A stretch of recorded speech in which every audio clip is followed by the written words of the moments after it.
Terminamos con este capítulo. Primero, teníamos del versículo 57 hasta el final ese nacimiento y circuncisión de San Juan Bautista. Y entre medias, en los versículos 67 a 79, cuando se lleva a cabo ese cántico de Zacarías, el Benedictus. Bien, de primeras destacar la diferencia que hay entre el nacimiento de San Juan Bautista y el nacimiento del Señor. El nacimiento de San Juan Bautista, que es un nacimiento en un ambiente acogedor, nace en su casa rodeado de mucha gente y con una gran alegría, multitud y demás. Y sin embargo, el nacimiento de Jesús, que lo veremos en el capítulo siguiente, en el capítulo 2, nace fuera del hogar, en un ambiente totalmente hostil en principio, muy precario. Y aquí lo que vemos en el relato de San Lucas es que los únicos que irán ahí a adorar y pues a alabar, ¿no? Y a dar gloria a ese niño, pues serán esos pobres pastores. Bien, aquí entonces vemos ya este momento, ¿no? Cuando ya, como habíamos comentado previamente, Zacarías ya escribe en esa tablilla porque no puede hablar en nombre de Juan. Y es en ese momento cuando se le suelta la lengua. Y lo primero que hace, y es lo bonito también de este pasaje, es alabar a Dios. Él se había quedado sin voz, como decíamos, por la cuestión de no haber tenido fe, no haber creído en esa palabra de Dios, y en cuanto él recobra la palabra, lo primero que hace es alabar a Dios, y ahí se manifiesta este Benedictus. En el Benedictus es significativo ese paralelismo que vamos a ver también con las palabras del ángel a los pastores. Ya os decía que en los evangelios constantemente vamos a ver cómo, digamos, se destacan, ¿no?, ciertos detalles, ciertos aspectos y se hacen pues muchas relaciones e interrelaciones a nivel teológico. Bien, en este caso, por ejemplo, hay dos atribuciones muy claras que hace Zacarías en el Benedictus en relación a los títulos que se le pueden dar a Dios, ¿no? Por un lado, el título de Señor en el versículo 76 y también el título de Salvador en el versículo 69, 71 y 77, en tres ocasiones. Bien, esto es lo mismo, Señor y Salvador, que será lo que le diga en el capítulo siguiente el ángel a los pastores. Estamos capítulo 2, versículo 11, y lo que le dice a los pastores el ángel es: hoy os ha nacido en la ciudad de David el Salvador, que es el Cristo, el Señor. Igualmente, esos dos atributos, Salvador y Señor. Aquí se ve un paralelismo que nos muestra San Lucas entre estas alabanzas de Zacarías y luego también estas alabanzas del ángel. Y es bonito también por lo mismo que decimos, porque en el fondo realmente pues hay, digamos, como esta comunión de nuevo, por decirlo de alguna manera, entre Zacarías y ese ángel que le manifiesta eso que va a ocurrir. Bien, pues en este caso Zacarías también va a manifestar lo mismo que luego manifestará el ángel a los pastores. Bien, y este Magnificat va muy en la línea este Benedictus va muy en la línea del Magnificat de la Virgen. Evidentemente es una oración pues de alabanza, de gloria a Dios, en un momento de muchísima alegría, de muchísimo gozo, y concretamente aquí también lo que vemos es cómo se manifiesta ese cumplimiento de las esperanzas y de las profecías en relación al Mesías desde el Antiguo Testamento. Y aquí también claramente, igual que veíamos como el Magnífica decíamos que era una oración al Padre, pero también dirigida a través de Isabel, en este caso también es una oración de alabanza al Padre, de alabanza a Dios, pero también dirigida a su Hijo, a Juan. Y de esa manera los versículos 76 y 77 aparece muy claramente, cuando él se dirige al niño, ¿no? Y tú, niño, serás llamado profeta del Altísimo, porque irás delante del Señor a preparar sus caminos, enseñando a su pueblo la salvación para el perdón de sus pecados. Bien, como decíamos, ¿no?, pues este canto de Benedictus es maravilloso, es muy trascendental, y de esa manera pues lo rezamos también todos los días en la oración de las vísperas. Perdón, de los laudes. Bien, y luego pasamos ya al momento concreto de la circuncisión de Zacarías, que es un poquito anterior al momento del Benedictus, porque es el momento en el cual, como decíamos, tiene grandísima importancia. Mucha más importancia se le da a este proceso de la circuncisión en San Juan que en el capítulo siguiente en relación al Señor.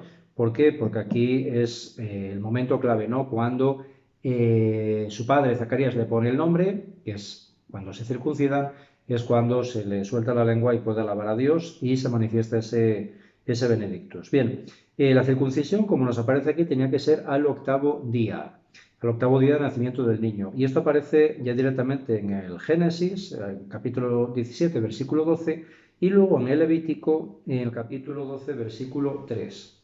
Y, como decíamos, es el momento en el cual el padre impone el nombre al niño. Nos recuerda mucho pues, a nuestro sacramento del bautismo, porque también es un momento que se lleva a cabo de forma ordinaria cuando el niño es un bebé, y también es el momento en el cual se le pone el nombre al niño. Bien, pues en este caso, digamos, era un poco el equivalente en estos momentos en el ámbito del pueblo de Israel. Y luego otra cosa así también curiosa es en el versículo 62 se nos dice, ¿no? Cuando preguntan a Isabel cómo se va a llamar al niño y ella dice que va a ser Juan, la gente se extraña porque le dicen eso, ¿no? Que en tu familia no hay nadie que se llame Juan. Bien, la tradición era que tenían que recibir el nombre o del padre o del abuelo, era lo tradicional.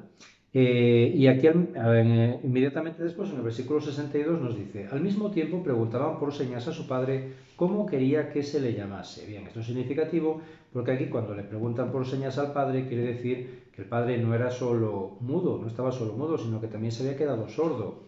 El término en griego sería kofos, y kofos en sí pues puede significar ambas cosas, tanto sordo como mudo o sordo-mudo. Bien, y en este caso también tiene mucho sentido porque también tendría mucha lógica que se quedara sordo, porque lo que hace Zacarías precisamente es no escuchar esa palabra de Dios. Él la oye, pero digamos que no la escucha, no la interioriza, no la cree, no tiene fe en esa palabra, con lo cual también ahí tiene un sentido simbólico muy profundo el hecho de que al no haber sido capaz de escuchar la palabra de Dios, bueno, pues se quede sordo hasta que al final él, como decíamos, ¿no? Pues haga esa voluntad de Dios. Realmente lleva a cabo eso que Dios le había pedido a través del ángel. Otra cosa curiosa aquí también es, se nos dice, ¿no? Ya en el versículo 24 se nos decía en relación a Isabel que estuvo 5 meses sin salir.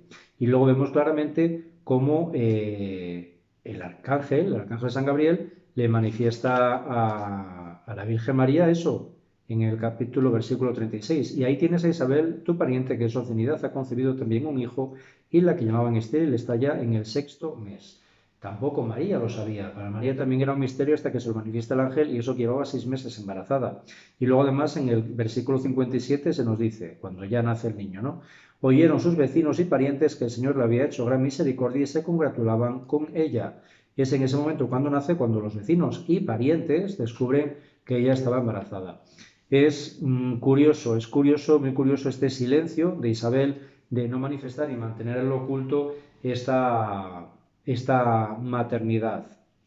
En sí, digamos, bueno, la tradición de la Iglesia se ha centrado más en relación a este silencio, más orientado al sentido más profundo, más teológico, no al sentido práctico que pudiera tener. Esto en principio, bueno, pues es un misterio, pero la cuestión es que la tradición de la Iglesia pues ha visto también un poco, pues también ese silencio que se manifestaba con el Señor, ese silencio de María, cuando el arcángel San Gabriel le manifiesta que ella va a ser madre, bien, pues ella en un principio también se mantiene en silencio, y será también el arcángel el que le tenga que manifestar a San José el sentido de esa maternidad. Bien, va un poco por ahí la tradición de la Iglesia, en un sentido un poco de darle un sentido más profundo, ¿no? De ese silencio, que también será ese silencio que luego manifestará San Juan hasta que lleve a cabo esa vida pública, porque luego se nos termina diciendo al final de todo, o más adelante, sí, al final de este capítulo, perdón, se nos dice, mientras tanto, en el versículo 80, mientras tanto el niño iba creciendo y se fortalecía en el espíritu, y habitaba en el desierto hasta el tiempo en que debía darse a conocer a Israel. Bien, es un poco como igual que el silencio del Señor hasta el momento que comienza su vida pública. Bien, pues en el caso de San Juan también llevará a cabo un proceso de un gran silenciamiento hasta que ya comience también pues a llevar a cabo esa misión, ¿no? Darse a conocer, como dice la palabra de Dios, a Israel. Bien, pues va un poco en esa línea la tradición de la Iglesia.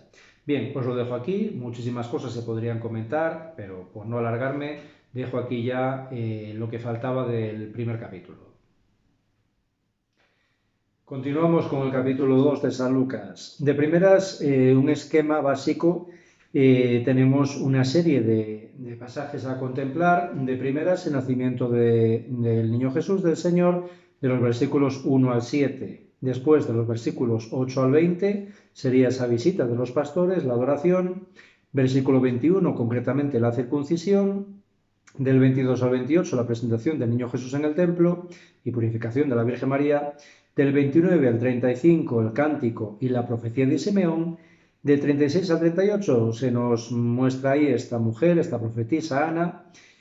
Del 39 al 40 y luego más adelante del 51 al 52 se nos habla de la vida oculta del Señor en Nazaret, y entre medias de esos dos pasajes cortitos, desde el 41 al 50, es esa situación del niño Jesús con los doctores allí en el templo. Bien, de primeras, comenzar diciendo que en este capítulo 2 no va a aparecer San Juan Bautista en ningún momento.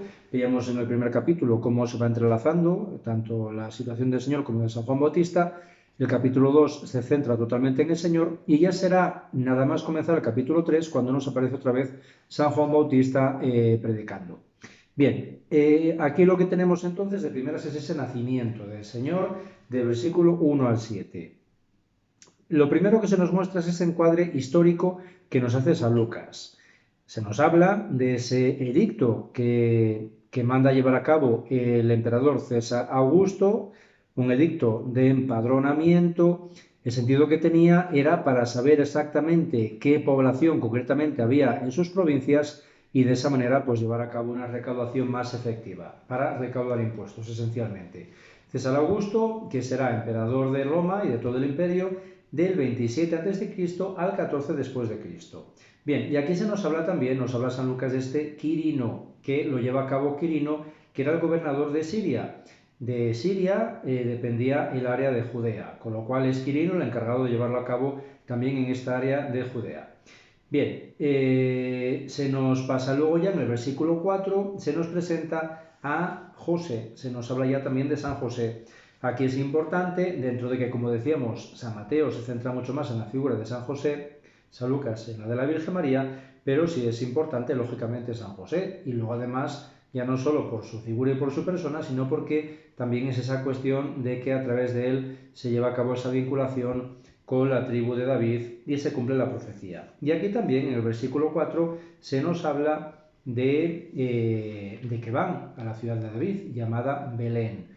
Bien, Belén, que igualmente es muy importante que se manifieste en el Evangelio, que era en Belén, porque también era otra cuestión a tener en cuenta en relación a las profecías. Y aquí es donde se cumpliría la profecía de Miqueas, que aparece en el capítulo 5, versículo 1 de Miqueas. Dice así: Mas tú, Belén de Efrata, aunque eres la menor entre las familias de Judá, de ti me ha de salir aquel que ha de dominar en Israel, y cuyos orígenes son de antigüedad, desde los días de antaño. Bien, pues se cumple así también esa profecía. Y luego en el versículo 7 se nos habla de que la Virgen María dio luz a su primogénito. Aquí no voy a entrar en esta cuestión de primogénito porque eso lo veremos cuando hablemos concretamente de la circuncisión, ¿vale? ¿Qué más os digo de aquí? Versículo 8 se nos dice que se lleva a cabo ese nacimiento en ese lugar tan desfavorable, y se nos deja claro eso, ¿no? Porque no había lugar para ellos en él, y aquí luego van variando en este versículo 8 según las versiones los términos, ¿no? Por ejemplo, la Biblia que tengo yo aquí, a ver si lo encuentro.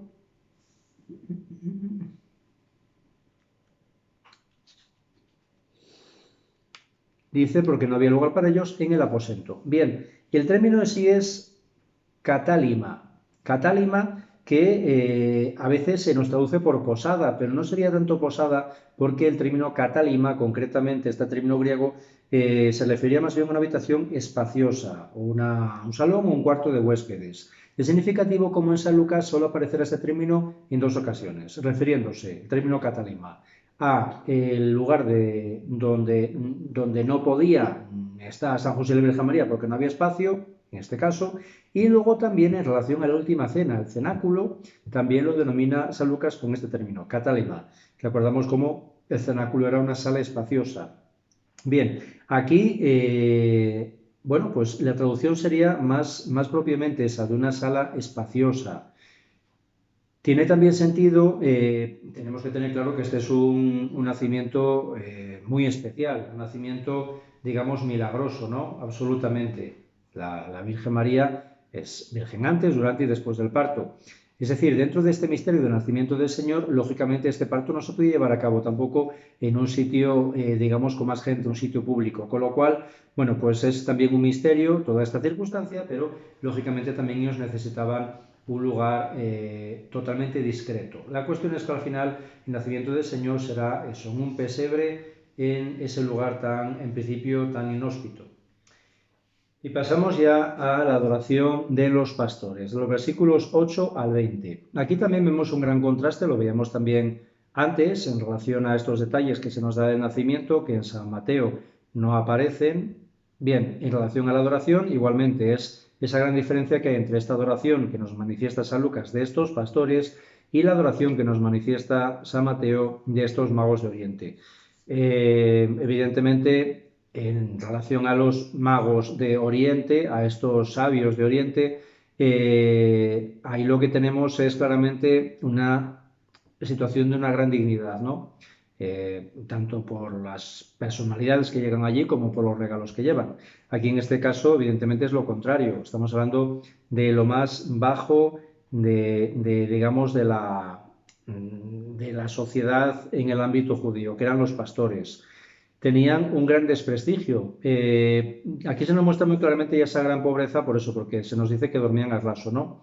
Pero ellos, de por sí, estos pastores no eran los dueños de los rebaños, estos eran los que se encargaban de cuidar los rebaños de otros. Eran gente que no tenían absolutamente nada, vivían en la indigencia y además tenían muy mala fama. ¿Por qué? Porque tenían también esa fama de que ellos aprovechaban lo que podían, tanto de la leche de las ovejas como de la lana, como a veces también de los corderos, cuando parían las ovejas. Es decir, eran o tenían la fama de ladrones, tenían muy mala fama los pastores y de esa manera, cuando aquí este anuncio se lleva a cabo a estos, pues claro, es ese gran contraste, ¿no? Entre estos sabios de Oriente, esta palabra no voy a entrar ahora porque no estamos en el Evangelio de San Mateo, pero la palabra que aparece es los magoi. Magoi, de ahí nos viene la palabra, por ejemplo, magisterio en castellano, es decir, y está vinculado con la sabiduría. No eran magos de hacer magia, sino que eran hombres sabios. Bien, pues es ese contraste con estos que de sabiduría, pues en todo caso muy popular, porque de sabiduría evidentemente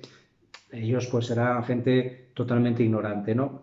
De esa manera, aquí es bonito, ¿no? Porque en el fondo, como vamos a ir viendo ahora, se nos muestra cómo el Señor se manifiesta a través de estos ángeles, de esta corte celestial, se manifiesta a estos que en un principio pues serían los más indignos, ¿no? Para recibir ese anuncio y para ser los primeros en ir a adorar a todo un Dios. Y sin embargo son los elegidos. Bueno, aquí se nos habla, como decíamos, esto de que dormían al raso. Se nos dice, muy significativo, al comienzo también, el versículo 9, de improviso un ángel del Señor se les presentó y la gloria del Señor los rodeó de luz y se llenaron de un gran temor. Literalmente lo que se nos dice en hebreo es algo así como un temieron con gran temor. Bueno, la cuestión es que entonces lo que les dice el ángel es bonito porque es lo mismo que le manifestó el arcángel San Gabriel a la Virgen María y a Zacarías. Lo primero que dice es, no temáis. Y es ese mismo mensaje, ¿no? De que no tengan miedo, que tengan paz en el corazón. Y luego ya les manifiesta eso, que vengo a anunciaros, una gran alegría, tal. Y dice claramente, hoy os ha nacido en la ciudad de David el Salvador, que es el Cristo el Señor. Lo que decíamos, Salvador y Señor, eso que es la esencia de lo que se nos muestra también en el Benedictus, en el canto de Zacarías. Y luego es bonito también como en el versículo 12 se les da una señal. Les dice, y esto os servirá de señal. Encontraréis a un niño envuelto en pañales y reclinado en un pesebre. Bien, la señal es curiosa porque le está hablando el ángel pues del Mesías, del Dios encarnado, y sin embargo lo que les muestra no es que le van a encontrar en una corte con todo tipo de glorias, sino todo lo contrario, le van a encontrar igual que ellos, va a ser un igual absolutamente a ellos, va a estar en la misma situación de miseria y de indigencia como ellos se pueden ver. Y es bonito, ¿no? Porque al final realmente es también la esencia de las bienaventuranzas y la esencia del Magnífica, del canto de la Virgen, ¿no? Ese mensaje a los pobres, a los sencillos, a los humildes, que en este caso se manifiesta en esa humildad de todo un Dios y se manifiesta a estos que eran en el fondo pues los más miserables, ¿no? Bien, y ahí tienen también, se nos relata esa visión tan celestial de toda esa corte celeste, es decir, es bonito, ¿no? Cómo el Señor se derrama en gracias ante ellos. Y luego, muy significativo también ese versículo 19, al final, cuando se nos dice, ya terminando el pasaje, María guardaba todas estas cosas meditándolas en su corazón, en relación a las palabras de estos pastores. Bien, los pastores en el versículo 20 se nos termina diciendo, y los pastores regresaron glorificando y alabando a Dios por todo lo que habían oído y visto. Bien, aquí nos podemos poner en situación, ¿no? De que igual que teníamos ese cántico de la Virgen María, ese cántico de Zacarías, aquí también tenemos un auténtico cántico de los pastores, que no se nos relata, pero sin embargo nos podemos imaginar la gloria que daría a Dios también, pues estas palabras de esos pastores glorificando y alabando a Dios. Y no solo por lo que se nos dice aquí, sino porque la Virgen María guardaba todas esas cosas meditándolas en su corazón. Y esas palabras que manifestaban esos pastores, todo ese misterio que en el fondo es admirable, ¿no? De que al final realmente pues fueran allí pues estos, ¿no? Los más sencillos. Bien, de esa manera la Virgen María evidentemente también se sentiría, nos podemos imaginar, ¿no? Pues maravillada porque en el fondo, como decimos, es la esencia de su canto también.